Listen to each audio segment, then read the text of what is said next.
We will begin po with Sir Erwin Ogawa from Anong Ganap. Hello, Right good there. morning guys. Congrats sa new movie. Sa cast, konting kwento naman about your character dito sa Scissors. Okay, so yung Scissors, it's all about love. Pero nasabi natin na Scissors kasi may darating na, there's a time na magkakaroon ng kumbaga, love between lesbian and girls. So, you know what it doesn't mean. So, ayun, something like that. And meron din siyang konting tragedy, something like that. Thank you. Sandra, first movie mo, di ba? So, Yes po. your role. Yung character ko po dito, yun po yung sisira sa kanilang dalawa. Doon po mag-uumpisa lahat ng kwento. Yun lang po. And si Rian. Ako po dito si Karina. And as Karina, siya ay parang hopeless romantic, ganyan. Parang sobrang tiwala nilang talaga sa pagmamahal. And kahit na niloloko na siya, parang tuloy pa rin. Naniniwala pa rin siya na sa love. Kumbaga naniniwala pa rin siya dapat pagmahal pa rin, gano'n. Kahit na mali na. And kay Sandra and Rian, so GL movie. So, what made you say yes sa isang GL team na movie? Actually, hindi po kasi ako yung ka-GL niya. Si Miss Allison po. Yes. Ikaw, Miss Rian. So, yes ka ba agad? Doon na lang yung GL? Yes po. Kasi parang first ko po kasi siya na GL actually. Tapos sorry.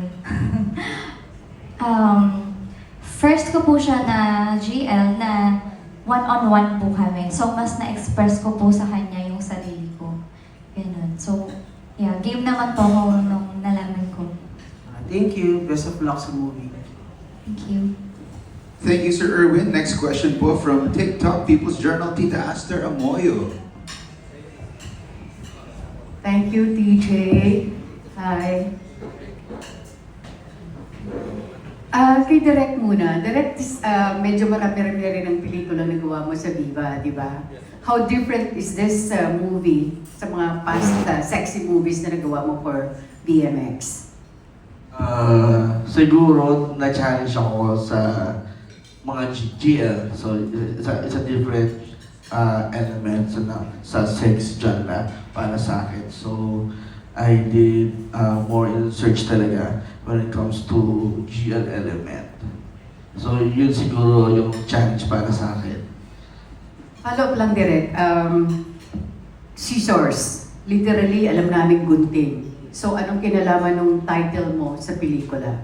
I think it represent the ability na i-cut away yung mga toxic na habits ng isang tao, unhealthy relationships, and yung tingin natin na parang hindi na siya healthy sa growth mo. So, nililisan niya or nililihis niya yung mga ganong katangian para papunta ka sa isang malinis na destination.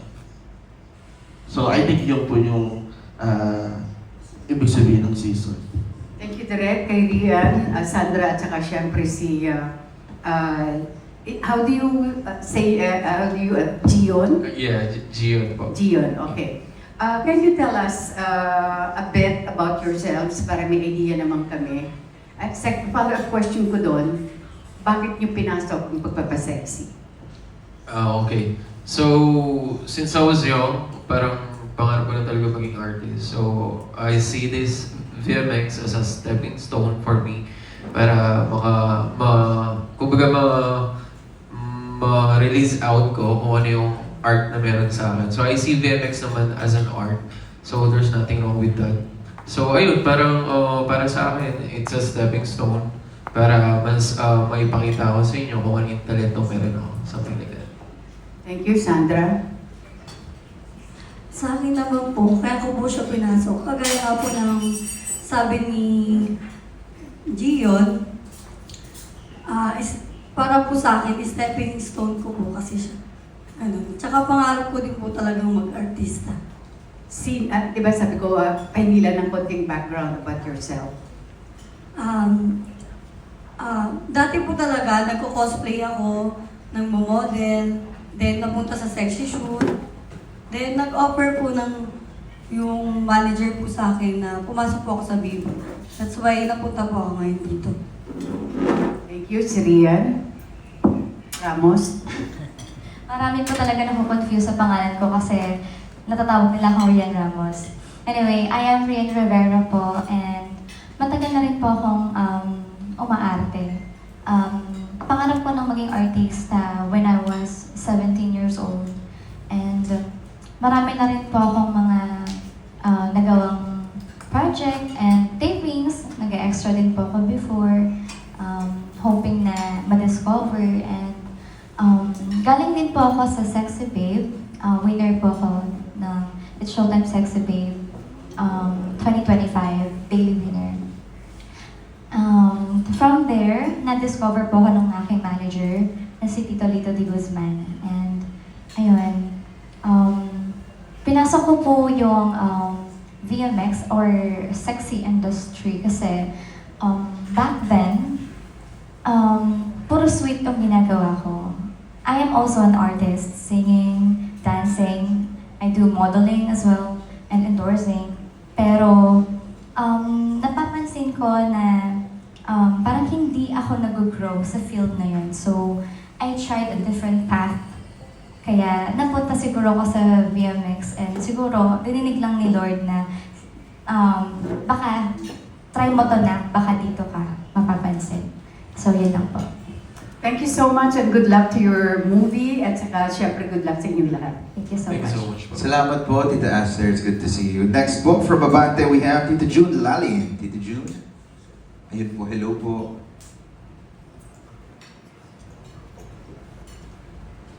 Hi! Hello! Hello po. Direk, yan. Bakit scissors? May insecure ang bato at papel. Oo. Hindi sila kasama. Oo. Actually, nasagot ko lang po siya kanina kung bakit scissors. Siguro, talagang inano niya eh. Kasi kung napanood niyo na yung pelikula, etong si Jerry, to be played by Gion, talagang, ano siya, very playboy ang dating niya dito. So, etong si Locaret na si Karina, talagang binibigyan niya ng chance kahit na nakikita niya o may mga symbolism na linaloko na siya ng kanyang kasintahan. So eventually, talagang binigyan siya ng binigyan siya ng isang pagsubok na nakita niya na mismo ang kanyang kasintahan ay nakikipag-sex dito kay Sandra. So, isa siya sa mga babae ni Gion. So, ganun po. Parang yung scissors, kinakabit pa natin sa putulin yung mga unhealthy relationship para mapunta ka sa isang malihis na daanan. Kala ko pa naman scissors kasi nag-NRT si Sandra at si Rian during the shoot. Ginunting-gunting mo yun. Hindi naman po, hindi naman po. And then they are very... Pero may mga ganun director before, pag dati kasi mas matindi pa mga sexy movies eh. O, diba? Mas grabe in the 70s, 80s, diba? O. Siguro kung kakamali sila talagang in-orient ko. Pero sila, hindi nag-NRT yung dalawa. Ay, wala po. They're really Wala po. willing. Wala po.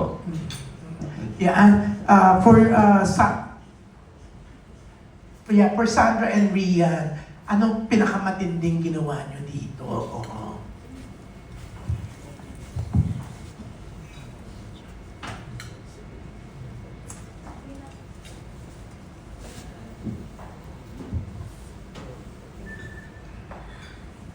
Siguro po sobrang wild po ng scene ko dito. Para malaman niyo po, siguro panoorin niyo na rin po. Pero parang may idea lang kami. Oo. Kasi parang may excite kami. Oo. Diba? Actually, may excite ng mga kalalakihan, hindi pala ako. Hindi ako kasama. Okay. Siguro dapat panoorin na lang nila para makita Give nyo us na lang. an idea man lang. Oo. Darling, hindi magandang sagot ng panoorin na lang. Definitely, malakas ang BMX, di ba? Pero ang daming pelikula sa BMX, ang daming pagpipilian. Bakit, anong ma-excite ang mga kalalakihan, ang mga ano na, para panoorin ka? Darling, you have to answer ng lang hindi ganyan, oo, di ba? Oo. Kasi ako nagbiyaya ako from Las Piñas para ma-interview kayo. I don't deserve that kind of answer. Sorry ha. Sorry po, sige po, sorry. Sorry. Kasi, oo, di ba, parang hindi unfair naman for us na nandito na ganito kaaga, di ba? Ha? Oo, please answer naman ng maganda. Oo, para maisulat din namin. Kasi hindi namin maisusulat yan eh. Yung ganyang sagot lang eh, ha? Thank you. Siguro yung pinakamatindi ko pong ginawa sa scene na to is yung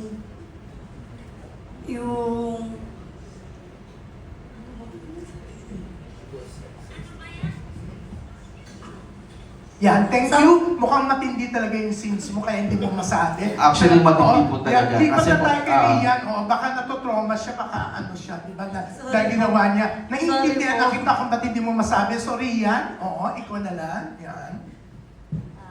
Yes, as a lead role po sa movie na to, I'd say na maraming eksena.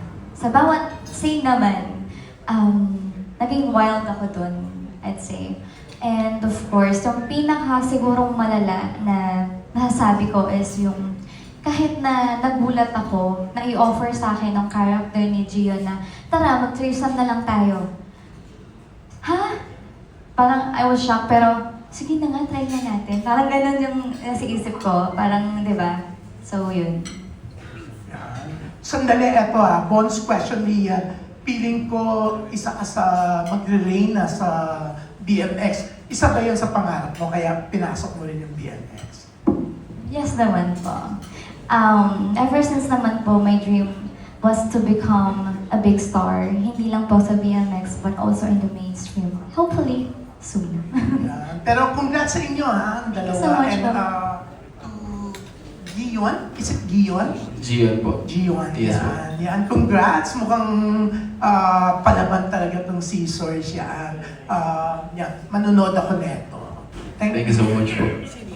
Salamat po, Tita June Lalin. Next up from Pelikula Mania, Naz Tabares.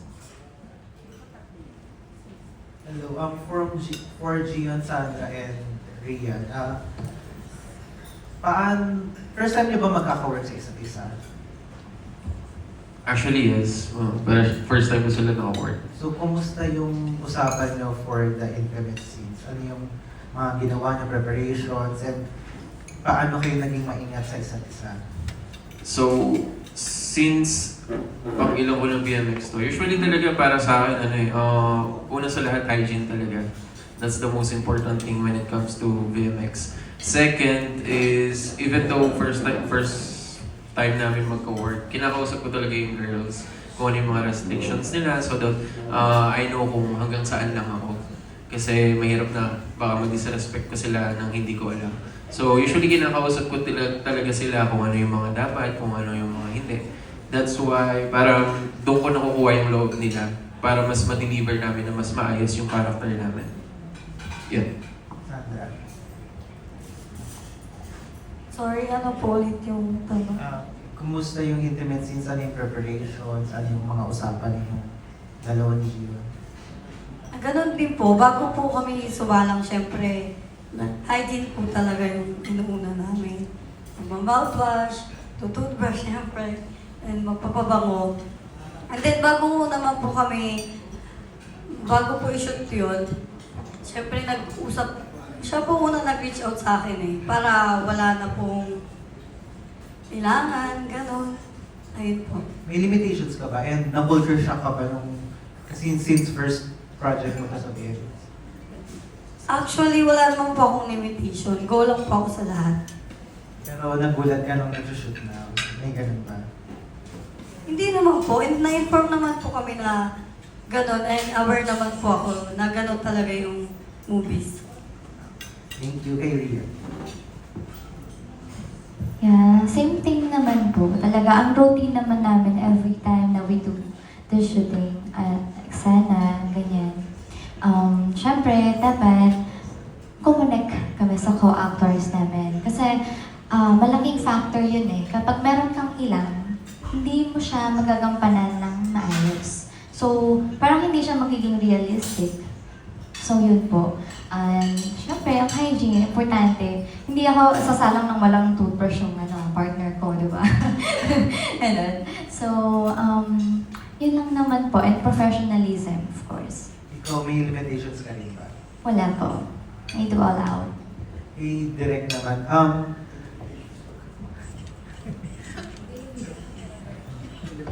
Invitation po ba ako? Ano po ba yun? Sorry. Kasi nakailang BMX ka na rin direct, no? So, paano yung mga bagong salita na BMX actors? Kumusta naman sila sa'yo? Yes, so magandang ano yan. I-ano ka na lang, ihambing ko na lang kay Sandra. So first, comer siya dito. So kapag sa sex scene, syempre, tinatanong ko muna, okay ka ba sa ganito? Kasi sa mga past interviews naman, sinabi ko na ako talaga yung nag-demo. So, inaayos ko talaga yung mga positions, kung paano, ganyan. So, pinapakita ko sa kanila, okay ka ba sa ganito, sa ganyan, hawak sa ganito. So, kung hindi man, ay inaayos ko. So, ganon. Ganon siguro yung ano ko sa kanila. And then when it comes to acting, talagang ginaguide ko. So, kapag hindi pa kontento, in a way na hindi sila masasaktan. Yung talagang meron silang matututunan sa akin na ay, ganito pala si Direk. Thank you. Salamat po. Next question, manggagaling po kay Sir Neil Ramos from Tempo. Hi, good morning po.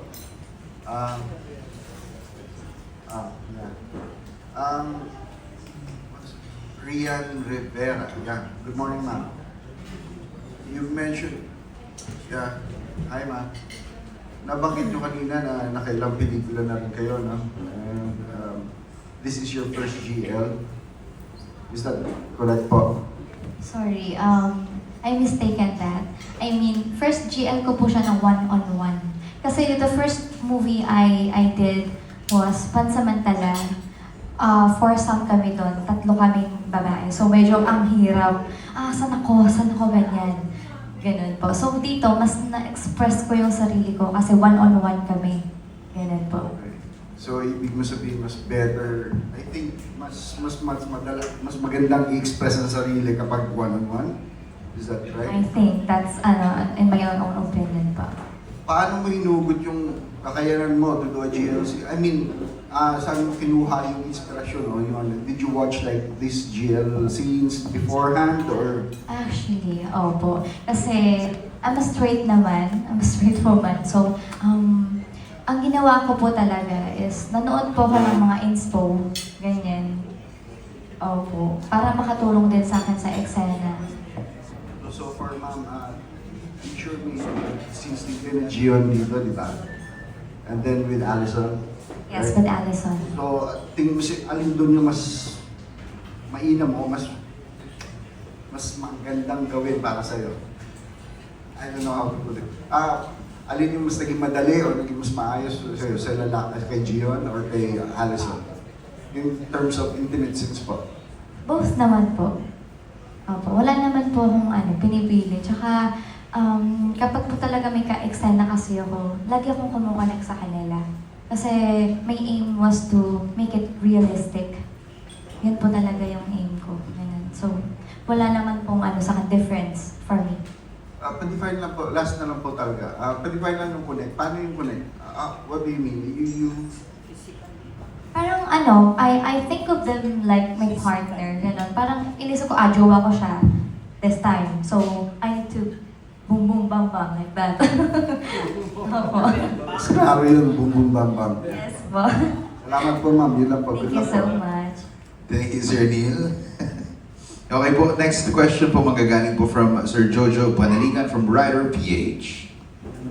Thanks. sa mga artista natin, anong advantage at disadvantage ng pagiging sexy star? We can start with Gion. Actually, for me, it depends on the story of the movie. Kasi kung sexist, I don't see it that it has a disadvantage. So parang if gagawa ka ng sexy scene, something like that, when it comes to movie, mas maganda kung may story na talaga siya. So katulad ng VMX, it's not all about sexy scene, but it's all about the main story of this movie. Ganon. Kumbaga, meron kang matututunan sa movie na to. It's not just about, kaliguban, something like that. So para sa akin, advantage kasi napopromote ka at the same time napopromote mo yung VMX. So wala kang nakikita disadvantage. Puro advantage lang because I always think on the positive side. So, ayun, yun yung para sa akin po. Sandra?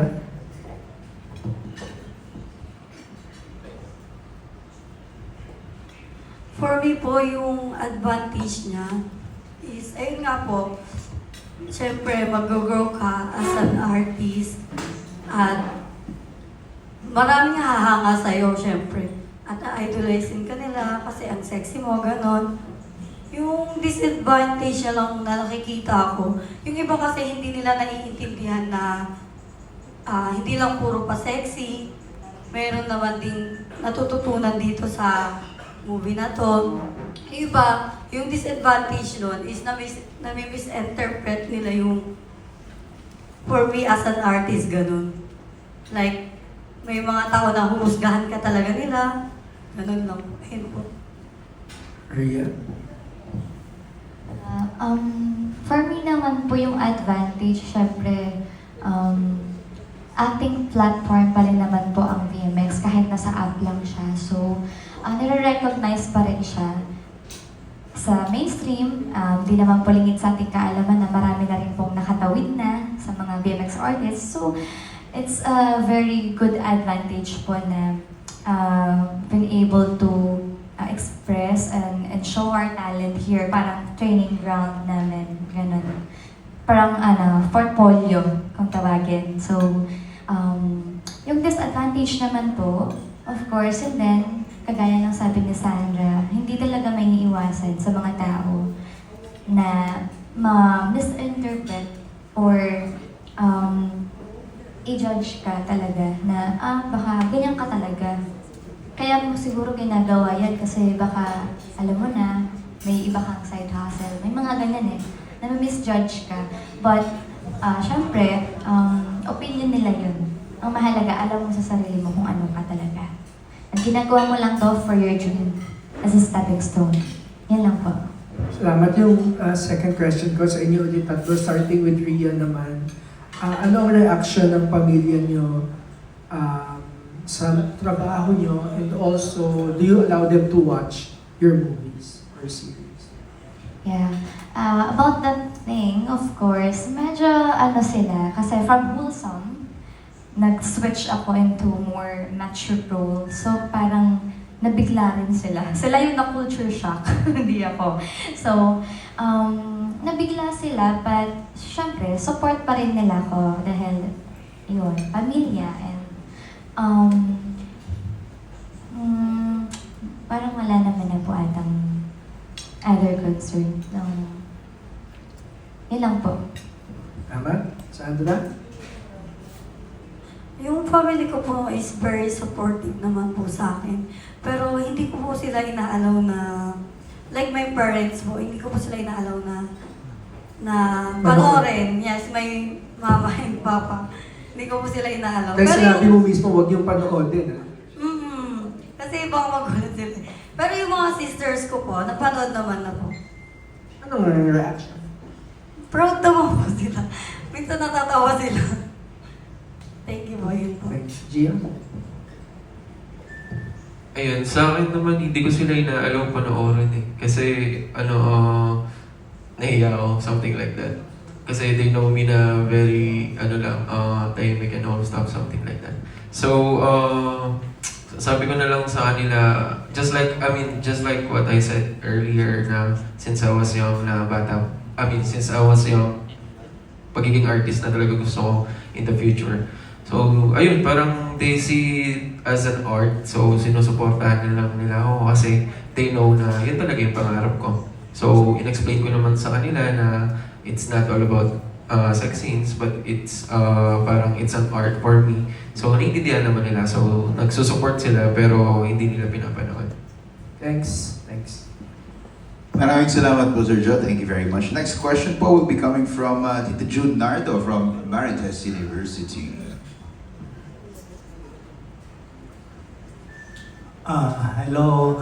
Tanong mo muna si Rian. Real name mo ba yan? Rian Rivera?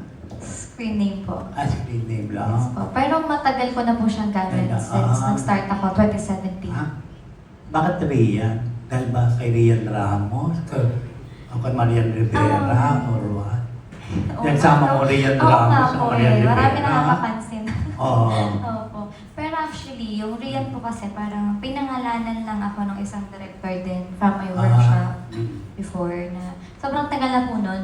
Sabi niya kasi parang sa picture daw ng mukha ko, parang okay din naman yung sweet ka, pero parang may palabad kang pangalan, Rian. Ganon. Then, nung nag-start po ako sa entablano ng Showtime Sexy Babe, sinabi ko po doon Rian Rivera. Parang proud ako doon. Bakit po Rivera? Nasa family name po ng mother side ko. Okay. Apa. And si ano naman? Si Gion? Yes po. Kasi base kay Direct, putulin daw yung mga toxic relationship. Parang gusto niya ipakita rito sa movie. Di ba Direct, di ba? And then, sino yung tunay na ano mo? Asawa mo ba, partner? Si Rian? Si Rian po. Ito yung si Sandra.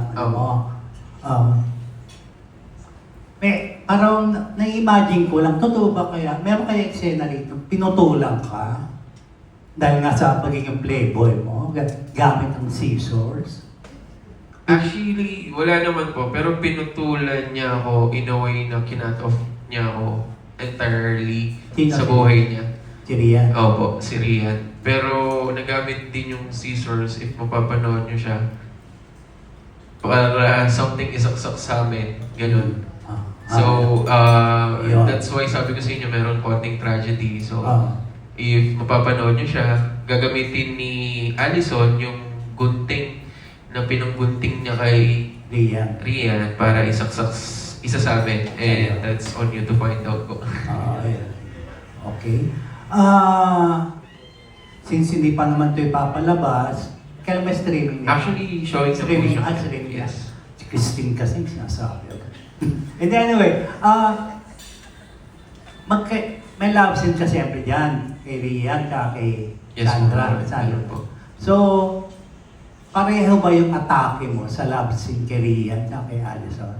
May pagkakaiba bang atake o pare-pareho lang sa'yo? Siyempre, as a playboy, kumbaga, sa Playboy ka ba talaga? Sorry po? Playboy ka talaga sa totoong buhay? Hindi po. Okay.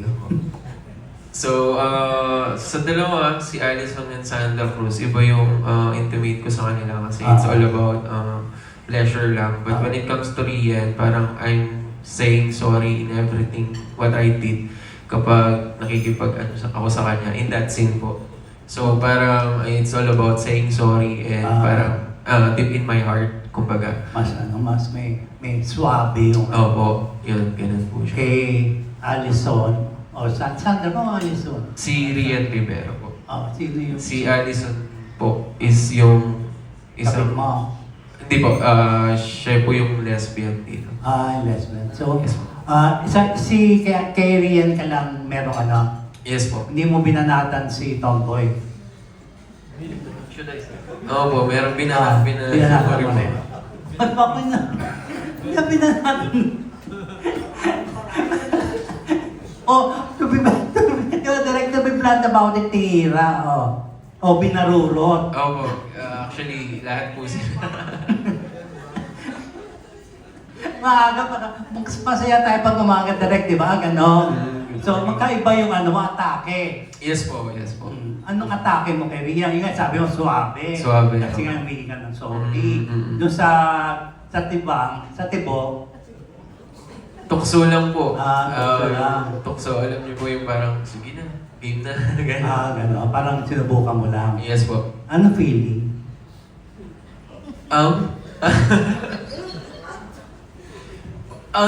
Professionalism na lang po. Pero sa story po, or in reality, Reality. wala naman po. Wala. Professionalism. Trabaho lang. Trabaho lang po. Ano po na yan? Sagot nyo na yan. Tanong ko naman si Direk. Direk, so, bago po silang cast, yung bago mong cast to, first time to work with them. First time. Okay, kumusta naman sila? Masunurin ba? Wala kang tinalakan dyan? Kasi base sa isang post mo, parang may tinalakan ka, di ba? Wala naman dito. Wala dito. Wala naman. Wala pa dito. Kala ko nandyan yung Kasi tinalakan. yun yung isa talaga. Walang paramdam eh. Walang kanino eh. Ganon. Paano ka napagalit? Parang ang bait-bait mo naman, direct. Paano ka napagalit nung pinalakang mo yun sa Sokmed? Bait mo naman, di ba? Di ba? Punong-puno yun. Siguro, punong-puno na emosyon yun, di ba? na talaga yung pasensya. Sabi nga nila, may limitasyon, may limit. Totoo. Yung natin, pasensya. So, wala eh. Kapag hindi sumipot eh. So, ang laking aberya. Oo naman. Hindi lang naman sa akin, kundi sa production. Lead star sabi mo, di ba? Oo po. Hindi ko alam, sino ba yun? Direct, may name ba yun? Wag na natin pangalanan. Okay, thank you, no problem. Ay, naman nakaabang yung mga... Si Ana Cerezo of ABS, nakaabang, So, how do you deal with, now, after kung talakan yung, taong yun, how do you deal now with those artists na merong attitude na ganyan? Naapektuhan pa ba or whatever? How do you deal with them now? Sa akin naman, di naman ako totally. Kasi it's different situation eh. So kung dito naman, kung first timers sila, so talagang ginaguide ko.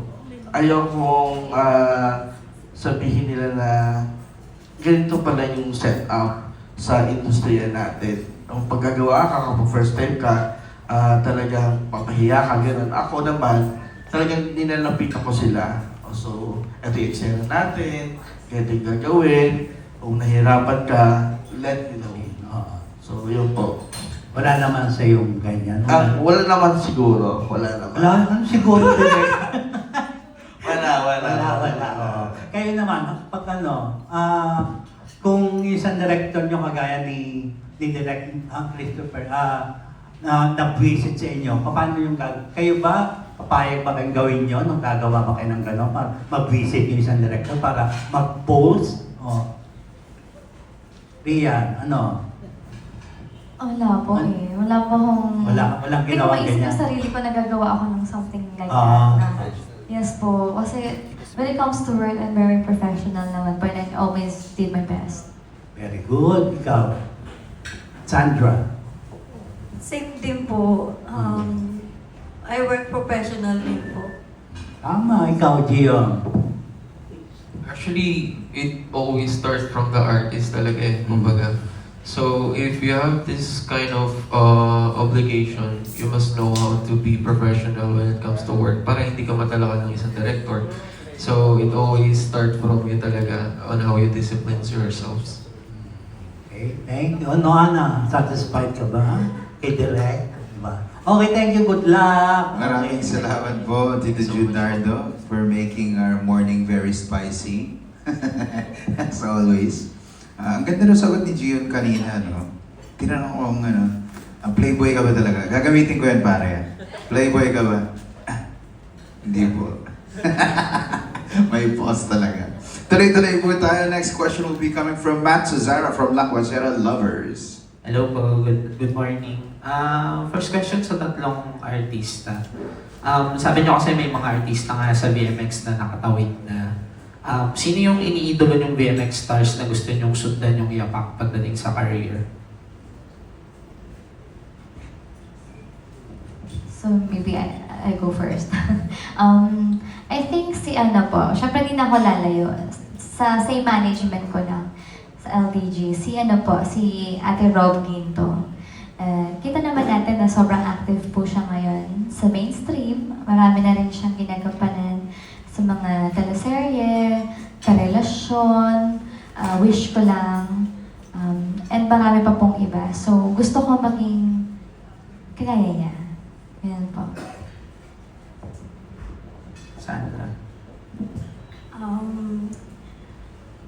Ako po, ang ina-idol ko po na nakatawid na is si AJ Rabal po. Kasi kahit na ang dami niya pong basher, gano'n, talagang nahahandle niya po yun. Yun po. Gian. Ako sa lalaki po, si si Wilbert. Ayun po. Si Wilbert po talaga kasi I just see myself na parang kakayanin ko din maging katulad niya. Something like that. Okay, thank you.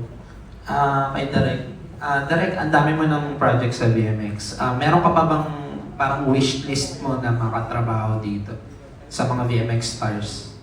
Actually, madami pa. Hopefully, yan, si Rob, Ginto, talagang, yan, si Jenna.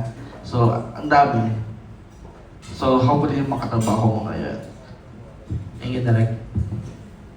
Salamat po, Sir Matt. Next question will be coming from Sir Ian Lee Estrella from Tito Ian. Hi, congratulations pala sa Caesars. Una kong tanong siguro kay Direk. Since Caesars yung title nito and sa generation ng ngayon, pag sabing Caesars, unang mong may isip, let's be honest, since GL to is, yun nga, yung position. So, since meron tong play dun sa word or sa title mismo, napansin ko kasi sa mga Viva Max na movies, meron siyang parang nakakatawa, pakinggan na title, pero pag pinanood mo, yung title will make sense dun sa pinaka-story. Dito ba, meron pang mas malalim na message, aside dun sa parang nabanggit nyo kanina, na gusto nyong i-impart sa mga makapanood? Actually, yeah, yung isa din sa dahilan kung bakit Caesar yung title. Siguro, I think, kailangan mo mag-concentrate ka. Mag-concentrate sa isang relasyon na pahalagahan nung kasama mo kasi yan kapag nagkaroon niya ng damage talaga mahirap na. So, siguro I think doon siguro yung pino-point out ng Caesars. Thank you. Nabanggit kay Miss Ria naman. Nabanggit mo kanina si Rob Ginto. Naalala ko kasi before, meron din siyang movie na GL, yung Unang Tikim. Kung ikukumpara mo itong movie na to, doon nasa almost same level ba? When it comes to acting kasi, iba yung acting ni Rob Ginto doon. So, tingin mo ba nasa same level na to? Kung sa GL scene po, syempre mas bolder ang Caesar. Kasi syempre mas wholesome yung nila doon, content. And sa acting naman, I'd say na yes, magka-level po. Okay. Tapos, siguro follow-up question na lang sa rest of the cast. How is this different doon sa mga last na naging films niyo with Viva Max?